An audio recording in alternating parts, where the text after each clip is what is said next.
Talk. I'm so happy to have you here today, and I have a very important subject to talk about today. Many of us are baby boomers, and if you don't know what a baby boomer is, that's people who were born in the 50s and the 60s, and there were so many of us. So the aging population is starting to manifest now. And so people that were born in the 50s and the 60s are now in their 60s and 70s. And because of the rising issues of healthcare, we're learning more about how to take care of our bodies. But back in the day, there were not a lot of things aware for us to know how to take care of our bodies. We just had medication, or either something happened and we tried to be reactive more than proactive. But what do you do when you find yourself that you have a loved one that you cannot take care of by yourself?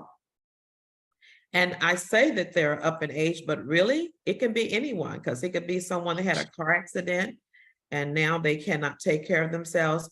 But it's really greatly magnified by the fact that we have so many aging parents coming up. And so now you have people who are aging, taking care of their aging parents, our loved ones, because people are living longer.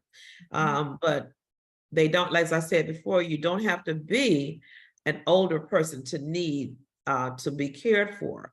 You just need to have a situation where you cannot do it by yourself, and you need to have someone to help you, or either someone to help take care of a loved one for you. So anyway, today we're going to be talking about that. So go ahead and share with your neighbors and let people know, because if it hasn't happened to you, just keep living. You will need it yourself, for your mom, for you, or somebody. And so it's good to have long life. But the reality is, there are some times when you just can't do it by yourself. And so we don't want you to feel stressed out, which is what can happen to a lot of people. You can be stressed out, burned out. And our guest today is going to tell you all about that stress and burnout and what to do about it. They're going to give you some resources on where to go find this, or, or where, who can do this for you, or even things that you don't even know that are that can help you.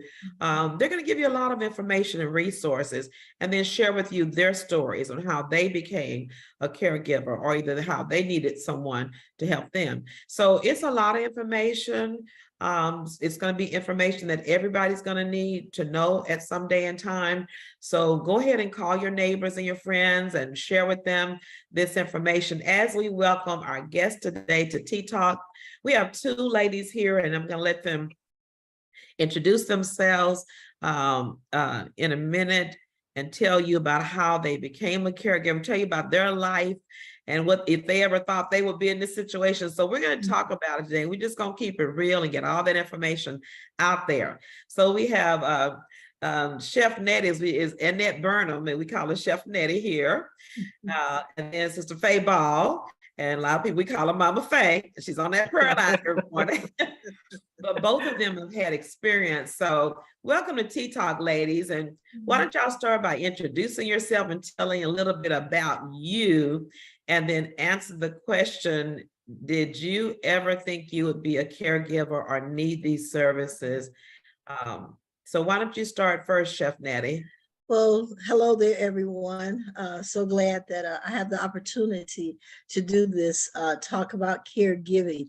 I am Chef Nettie, Annette Burnham. I think I first started being a caregiver with my children, because you do have children, and that's the training part, I think. Okay. And later on, in the years after they had gone, my dad, he had come down here from Chicago.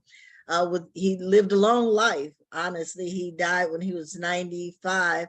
And but before then, he had a lot of complications, back surgery, strokes, a lot of strokes. And the first thing that I suggest that you do as a caregiver, first, pray. Because I tell you, you're going to need much prayer. You're going to need much patience. And I tell you, if you don't have the patience, the care, the kindness, in your heart, caregiving is going to be really hard for you. Patience. So did you think that you would be doing this? And did you think about this when your dad was younger, that you would be a caregiver to him and what that was? No, I did not. I was like, plus I didn't want to take care of him. He was, no, I did not Let's want to just do keep it that. real. Sometimes we don't want to do Right. it, but it's our loved one. Exactly. And we have to do You it. have to. Yeah. And you we really didn't want him in a nursing home. You know, we wanted to do it. It's two siblings, my sister and I. And so we wanted to do it. We had lots of grandchildren and great-grandchildren and great-great-grandchildren, and they helped. And so it was a blessing in that instant. And even coming to church, we had help, because when he wanted to come to church, everyone would help him out the car, get him seated. give you a break. Right. Let me bring Sister Faye in and let her introduce herself. We're going to talk about all of those different instances, because you said quite a few things there about support from the church and from other people, your grandchildren.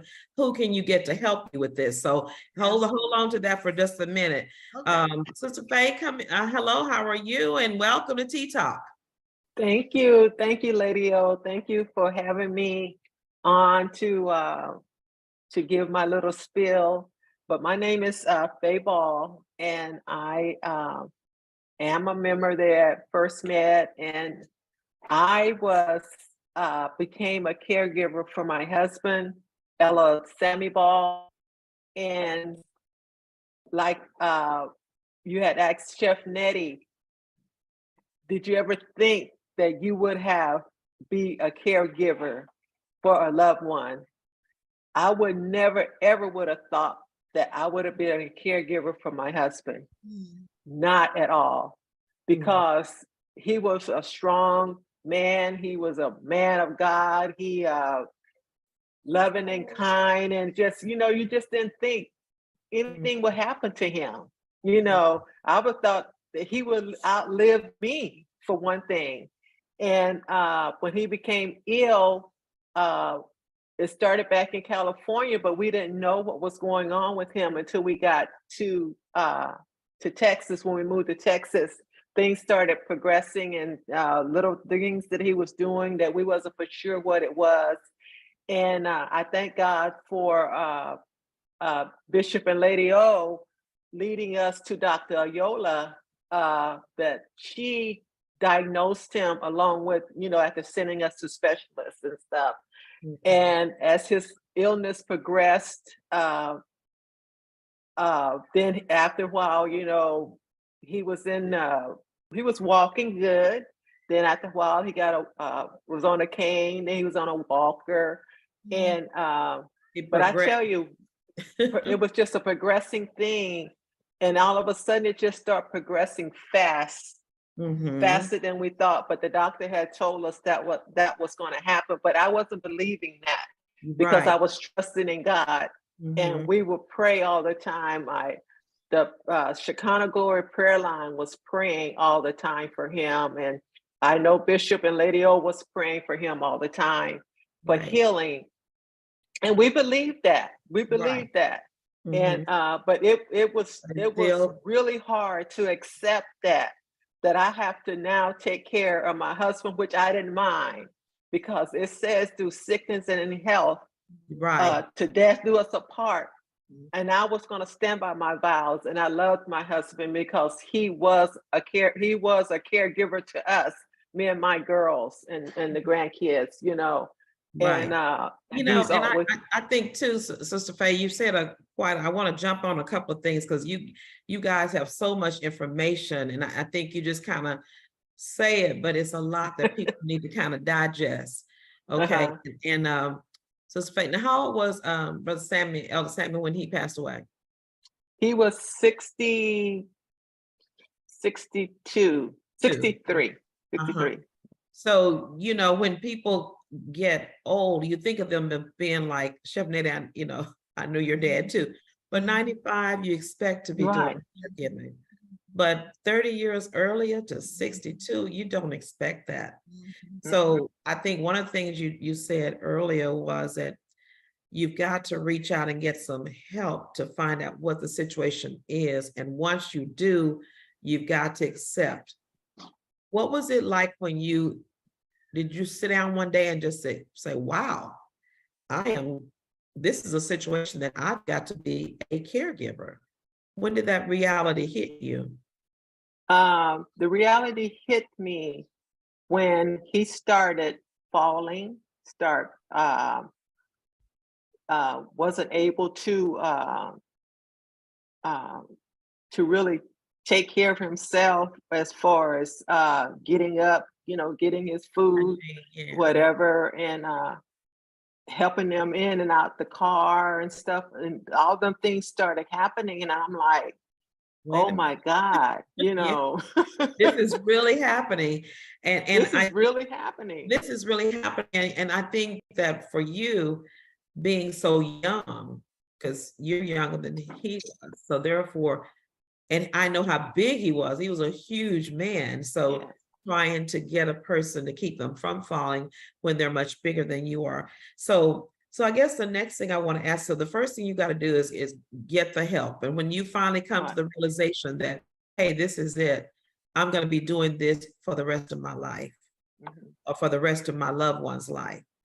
And I think that reality says, what do you do? Where do you go to get information and help? So Chef, I'll let you go first. What was the first place you went to for help once you realized, hey, this is going to be for life? Well, we spoke with Erica, and of course she helped us to get some things done. And then he was a veteran, and so we went to the VA as well to start getting some help, some benefits, that he could have an extra caregiver, he could have extra supplies that he needed, extra food, because at one time we couldn't take care of him totally. Well, we were working, my sister was working, so someone had to fill in. Now, when we started noticing things was when we'd come home and the water was running constantly, and it had been running all day, or he had put a pot on and forgot about. Start noticing little things where, okay, well, we're going to need someone here, and then I had to do the preparation of food because he loved to eat.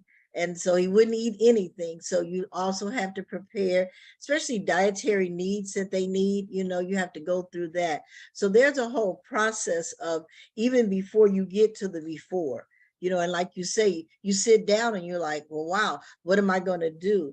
And sometimes it comes so quick that you really don't have time to sit down and think about it. You have to be thinking and processing and moving. It's happening.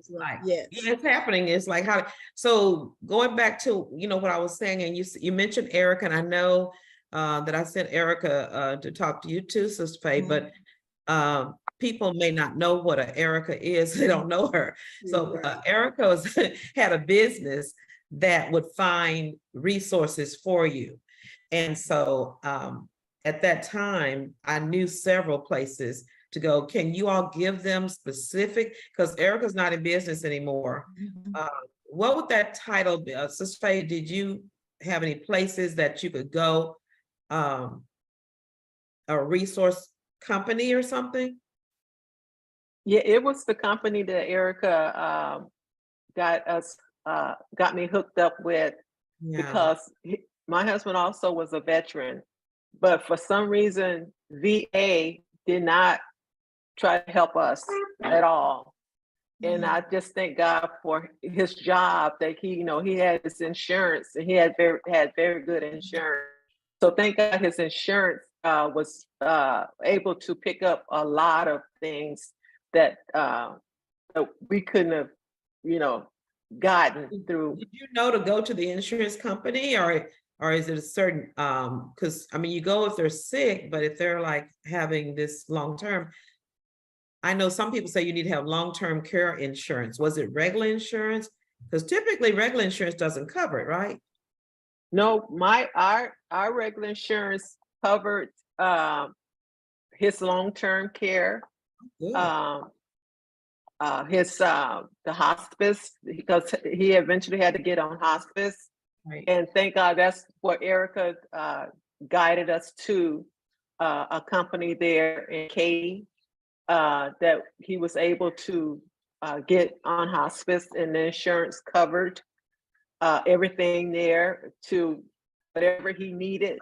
And And you know, uh, with the hospital, I want to say something real quick. I did meet with Erica a lot during that time because of her company and the other people who were the resources. And something I did not know was that hospice does not mean the person is going to die. Die. yeah, Even though you're right. caring for someone who may not be going to die, Mhm. you can still get hospice care. And so people don't want to talk about it because they think, oh, it means they're going to die. No, it's a care that you need that gives you all kind of extra things that you can get. Mhm. Can you talk about some of the things you were able to get that being in a hospice care that you were able to get? Yes, we were able, and like you said, Lady O, it's not that saying that they're ready to die. And my mother-in-law, she stands on it that hospice, they just kill you. They don't take care of you. They trying to get you out of here. But it's not, and we had to get her to understand, because she was very upset when I told her that he's going on hospice, and she was really upset, kind of with me on that.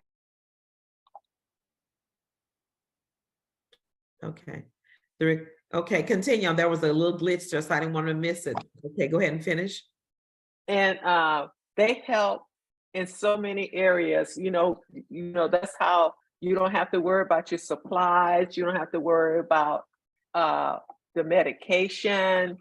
They set all that up for you. They set up, if you need a bath nurse to come out to assist you with bathing. Let me They walk get you on that part there, because I think a lot of things too, we want to make sure people understand when you say they help you with everything with you use the word pretty much the equipment. The kind of equipment that you don't even know to ask for. A porta potty, a potty where they can put next to the bed. The lift, I remember at your house, you had this lift Yes. that you couldn't lift him out of the bed, so that it's this, is it called a harness or lift or something? a harness, yes, a horse. Mhm. And Yes. because you got to get them up and put them in, in the chair, in the bed. No, and that's a In big the tub, in the shower. okay, Right. yeah. Yeah. Oh, that's the kind of equipment that you don't know to ask for. And a lot of time, I remember when, even when I was talking to you and you were still lifting him, and I was like, you are lifting him. Let me get Eric over there right away. Because I knew there was stuff, but I didn't know, but you don't even know what to ask for. You don't know what's available. So, and I Right. know, Chef Nettie, you taking care of people. And so when you're caring for them, that equipment is how important it is to have the right equipment. Well, to your body, it's very important because Mhm. you could wind up throwing your back out. But you were asking about agencies also. It's a lot of research. You have to do research, like the Department of Aging, it's a list, and then they might refer you to a counselor where you can have a person to come out and they'll assess the situation. They'll assess his mobility, immobility, of what they can or cannot do. And then that's how you know about the equipment, back braces. Sometimes you may even have to reconstruct your home, get rid of a tub and make it a shower, because you have to take care of them, then they might even need a table where you can roll it over the bed to feed them. Mhm. There's like the people that I had to take care of, Mr. Stewart, he had to have a horse because he couldn't move for a while. Versus started out with a cane, then a walker, then a wheelchair. Then all of a sudden he was like dead weight. And to constantly be able to lift that dead weight, it'll pull you down, it'll pull your body down. And so there's lots of things that they supply you with, Pampers, all kinds of And the things. Pampers I think they're free. Are they part of Medicare or some part of the? Some you might have to, Some. because you have to be approved of Okay. most things. And so while you're waiting for those things to be approved, then you have to come out of your pocket, or the insurance, or like the VA may help you, but other than that, you may come out of the pocket for a lot of things. And I know they also Yeah. will bring them to your door, like the big boxes of Pampers and things. Mhm, mhm. You have them delivered to your door. And Yes, yeah. I don't know if that's part of Medicare or your insurance company, how you would find out about getting delivery of the things to your door. It's both. You have to do a Yeah, lot of yeah. research. There's a lot of Mhm. research involved because with so many people, as you said, aging, the increased amount of people needing these things, then it's really hard. So you have to assess your situation because each situation is different. Each person is different. And so where I may need just diapers or the pads for the bed, you may not need all of that, or you may not need a bedpan. I may need a bedpan, or even the catheter, some need catheters. It's It's lots. individualized based Yes, upon what they need. Right. And that particular nurse or absolutely. will come out and assess the situation, see Yeah, what Mhm. your particular loved one needs, and absolutely. with the doctors and so forth, and get a plan for you. Sister Faye, you said another thing too that I thought was we wanted to go back over, that they will come out there and set up your room for you because you got your regular bedroom, and Mhm. the regular bed sometimes they cannot sleep in. Yeah. They have to sleep on a separate kind of bed that's more easy to get them up, get them down, and Medical even bed. Yeah. to turn, Yes. and Yeah. it can let you down like a hospital. So did Right. they come out and set up your room for you? Is that what you were saying? They came out and they did bring the hospital bed for us, and they set that up, and I was able to uh, push. I didn't do it, but they did. They pushed my bed to the side and put his bed up, so all we were in the same room. Oh, And that's yes, and so the nurses, they came out and assessed everything. They saw that he needed a hospital bed, so they recommended, like Chef Nettie said, you do have to do researches and stuff. And his doctor, which was a very good doctor, he put in the order for his bed. He put in an order for the horse. He put in an order for the bedside commode, which after a while, he wasn't able to use that because of him being able to transfer from the bed to there was kind of hard. And then to put him in the horse to go to the bedside commode, it just wasn't working. yeah. And so that's when he had to end up really just putting on the Pampers all Yes. the time. And and that was a job too, that's My God, that's that is something too, because you have a husband, a man that you look at as this big strong man, and now you're having to change his Mhm. pamper diaper and really do everything for him. And I know you love him and know you don't mind doing it, but emotionally, let's talk about the emotional part of a caregiver, because I think that's when I literally I told Sister Faith, that's how I woke up this morning, heard you crying. I heard you in my spirit that you were crying. What's going Mhm. on? And that's when I kind of got to, you need Erica, you need to do this, because you weren't going out, you weren't doing this because you were staying there. What does it do to a caregiver emotionally? I know I'm not talking about that you don't want to do it, you love doing it, but just realistically, your emotions every day, what is that like? Oh my gosh. Oh, yeah, I tell you, you get these emotions that just like you really want to kind of almost give up because it's so much on you, so much stress, so much constant doing. If I wasn't changing him, I was feeding him.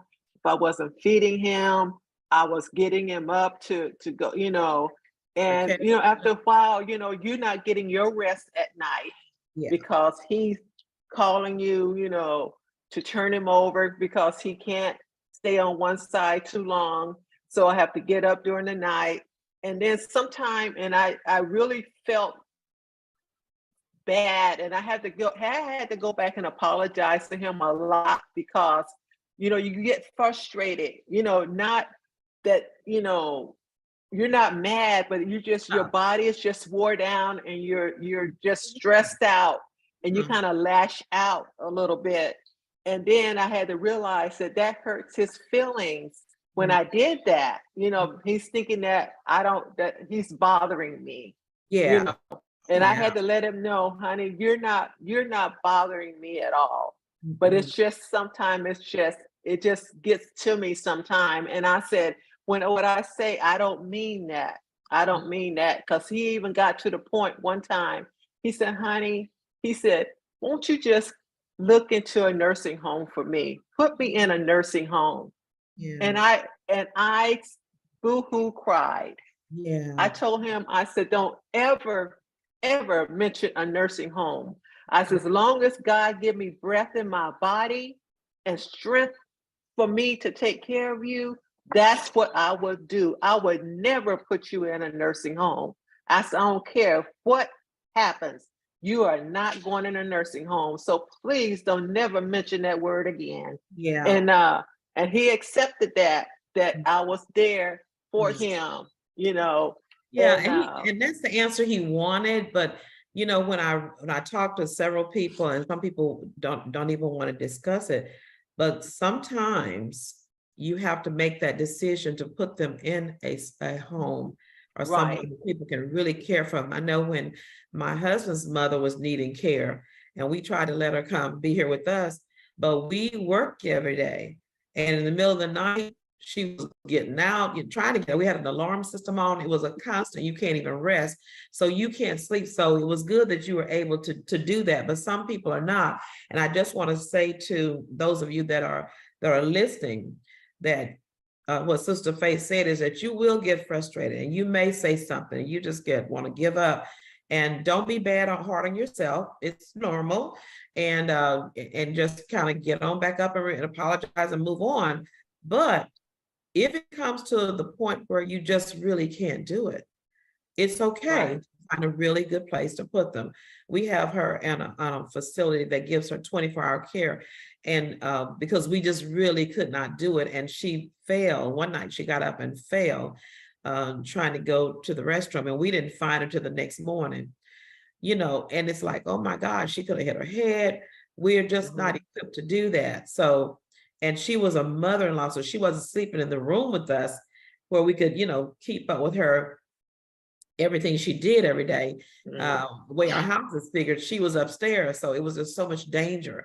So I wanted to say that to say to some people, if you can do it, God bless you.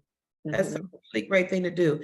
But if you can't do it, do not kill yourself or destroy yourself with guilt and trying to do something that you just can't do. Yeah. Everybody's Lady, okay, I'm sorry, go you ahead. Yeah. said that, but a lot of people, they still deal with the guilt. And then Yeah. not only that, you were talking, Sister Faye was talking about just the physical part. You also have to talk about the mental capacity of them as well, because with each disease or sickness, there comes different attitudes, different, and they don't know it, but they say things, they do things, they hit at you, and so that's where I say the patience and the kindness have to come in, because you're frustrated, they're frustrated. And so then, you don't want to, and it's so true.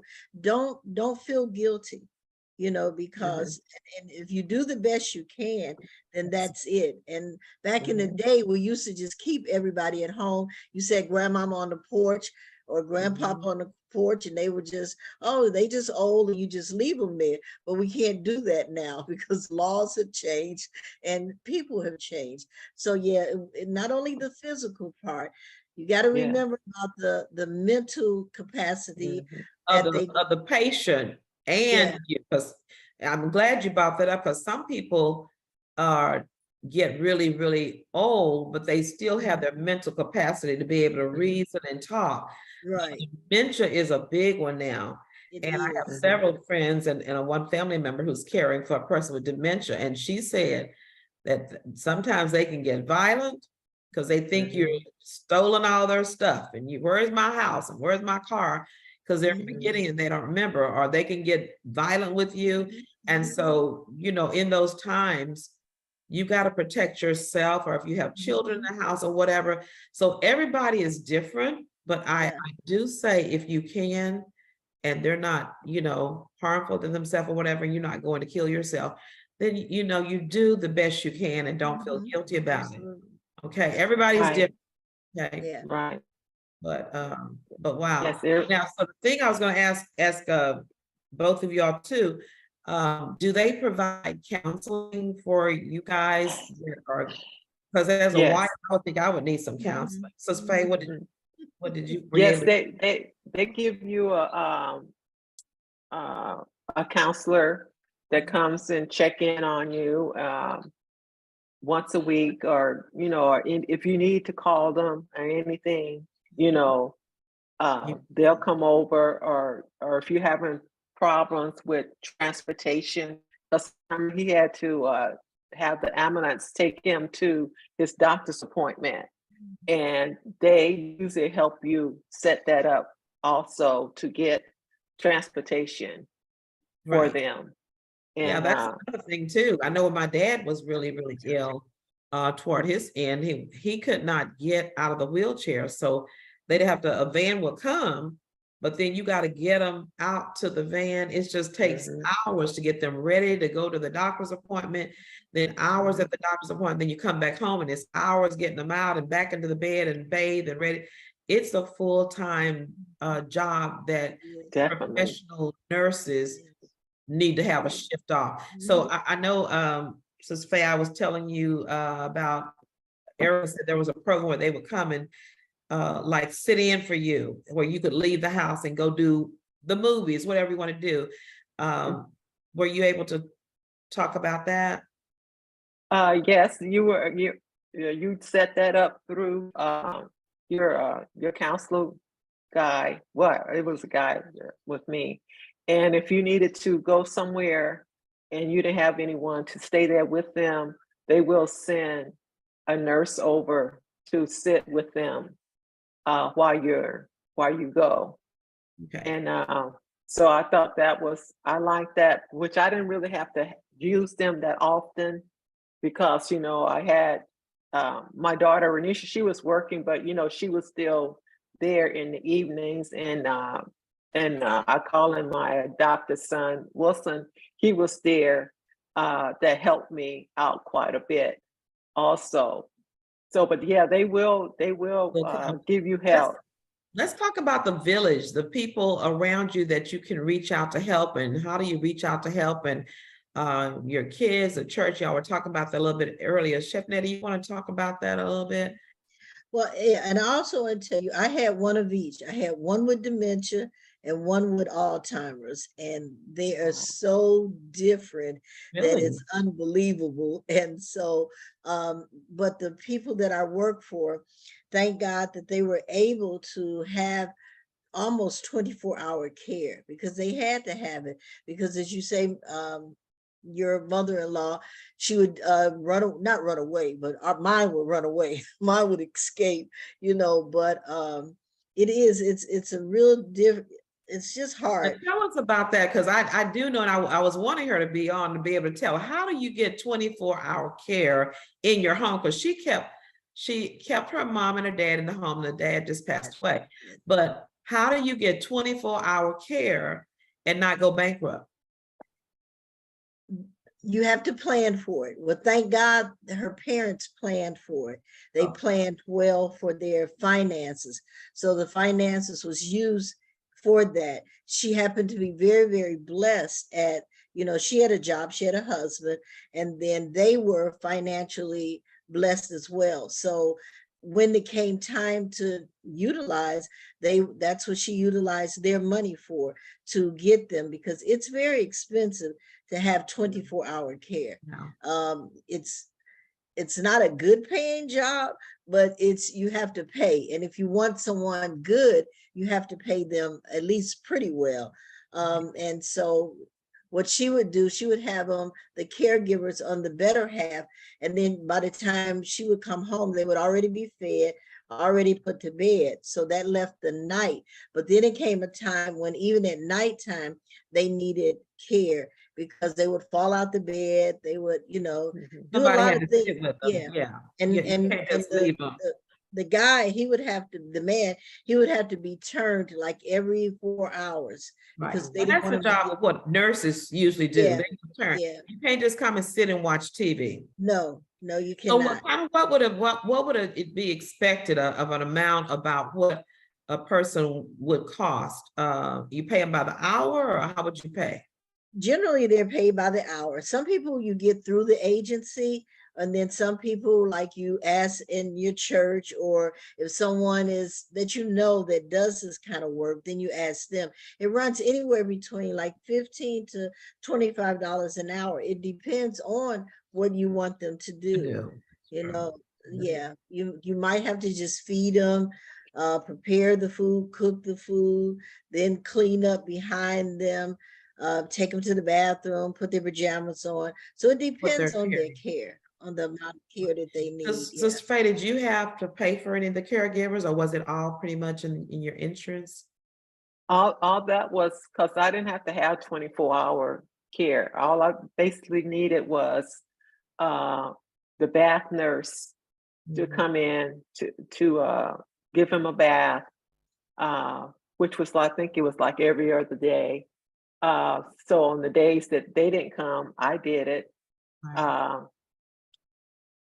We also had, of course, he had therapies Mhm. come in, speech therapists. Then when he was able to kind of walk still a little bit, we would have physical therapists come The in, doctors are occupational coming in. therapists. Yeah, they're coming in to help. And then also you, like you said, you have family living with you, which that I'm sure that was a help. I can't imagine Oh, living alone and being Mhm. a careger. oh, I couldn't Yeah. see. I just thank God for Wilson, the young man that, well, he's not a young man, but thank God that he was there. And I always tell people, because they wonder why he was still with us. I said, only God knew what was going to be going on Yeah. at that time. He Mhm. know that I wouldn't have needed him, Mhm. Right. because we not knowing that Sammy was going to get down like that. So Yeah. God knew what the I future knew. was going to be. If you Absolutely. understand what I'm saying. Oh, yes. And I tell you, he was a big help to me at nighttime, when I have to get up and change him and stuff. If Wilson come out to go get water, whatever, he see my light on, he's coming there. You need some Yeah, help. He was that's always nice. there. Mhm. And Always you had there your for me. grandkids there who could go get water, who could go do little things like Yes, and yes, your daughter. So I know so family is very important. And I know yes, it also is. church is really important. So I know the guys will come over and have dinners and Oh, yes, fish fries. I yes, remember some of those we went to. So just to yes, they kind of come did. over. Yeah, so church and family and friends is very important. Um, Yes. to in between the gap. And so Chef Nettie, on your end too, pretty much I know that your clients, a couple of them went to a church camp. Is it called a church camp? Yes. That Yes. Yeah. Yeah. that Well, they call it a gathering. gathering. Okay. Gathering. Yeah. It's kind And of like they, a adult child care center, right? that's all. Yeah, that's what it is. And they're amazing. You really need it because it gives them activities, it gives them interaction with other people. Now some you have to stay there with them.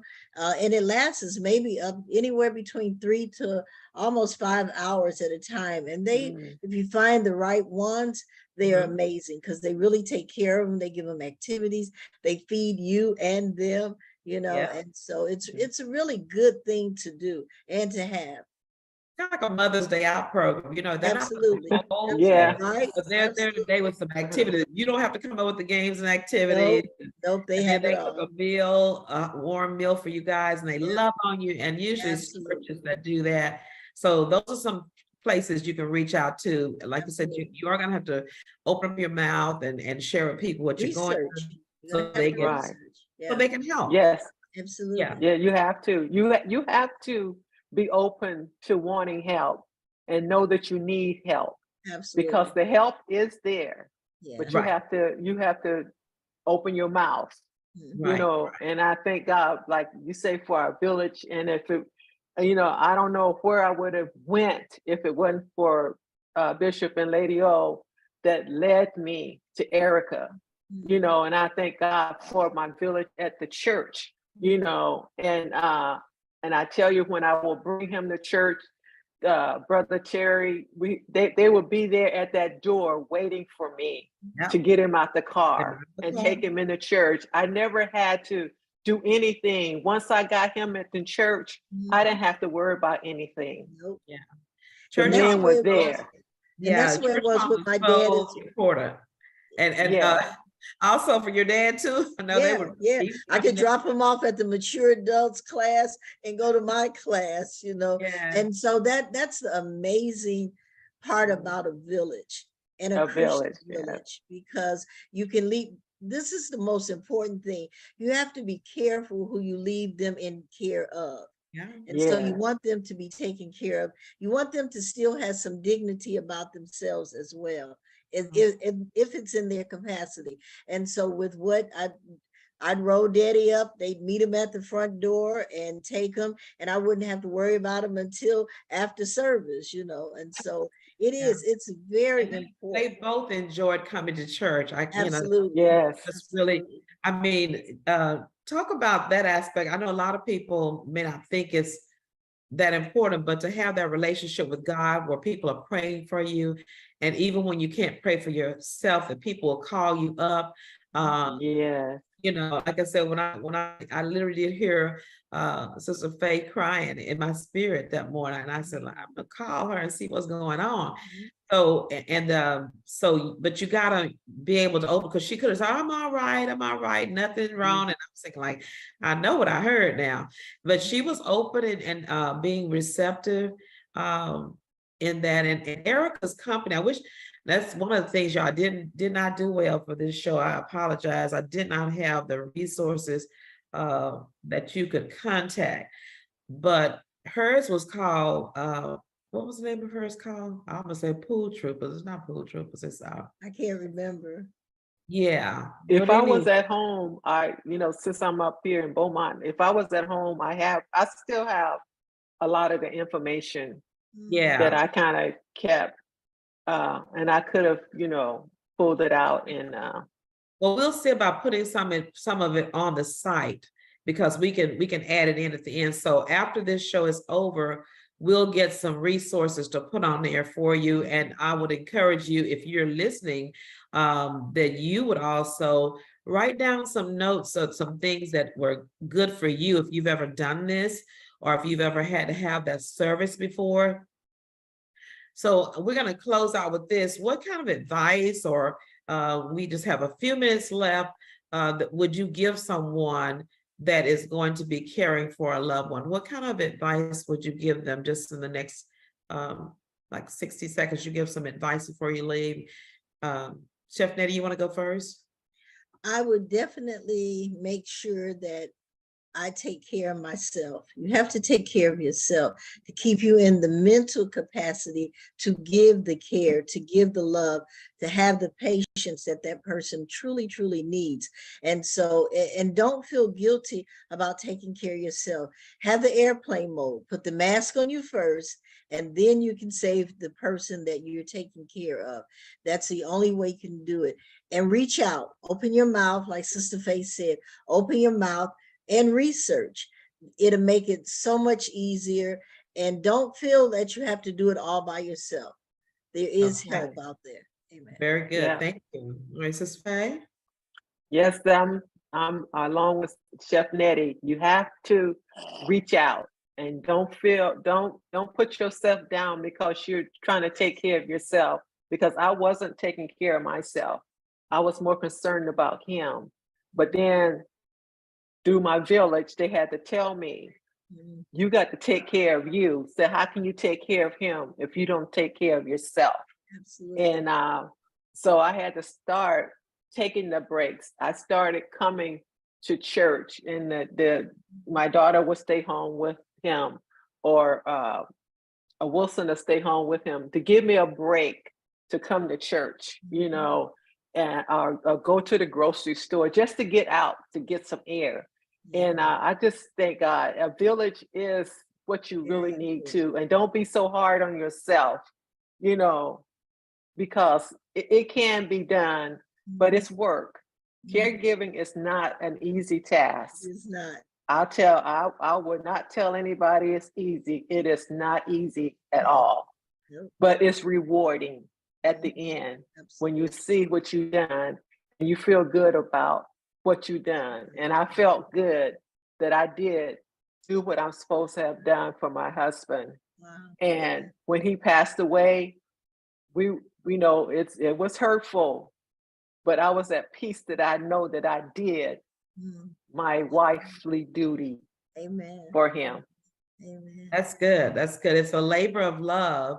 And you know, when your loved ones are gone, because we all got to go at some time, but if that's their time and they do leave, it is really rewarding to know you did your best and you have no regrets. Okay. Yeah. And even if you have some regrets, you have to let it go because nobody's perfect and you're gonna make mistakes. And even because I know I have one friend of mine put his mother in a nursing home, and I think she died like that next week. I mean, she just couldn't take it, and he felt so bad. But you know, he did what he had to do, and it wasn't something that you need to down yourself for. Give yourself freedom to make mistakes and understand that you are human. Take care of yourself so that you can take care of others. And when you've done all you can do, release them to someone who can do what you can't do. Don't let them sit there and not be taken care of because you just can't do it. Right. Okay. Right. So listen, well, thank you all so much. Did you have something else? I'm sorry. Okay. No, thank you. Okay. Well, thank you all so much for coming on, and listen, take care of yourself. And when you take care of yourself, and you have a village around you to help you to reach out, and you can take care of that loved one and do the best that you can be, you will be pleased, God will be pleased, and he will get the glory out of all of this. So that's all we have for today. Thank you for joining me for Tea Talk, and I'll see you again next Sunday at 3 for Tea with Lady O. Bye-bye for now.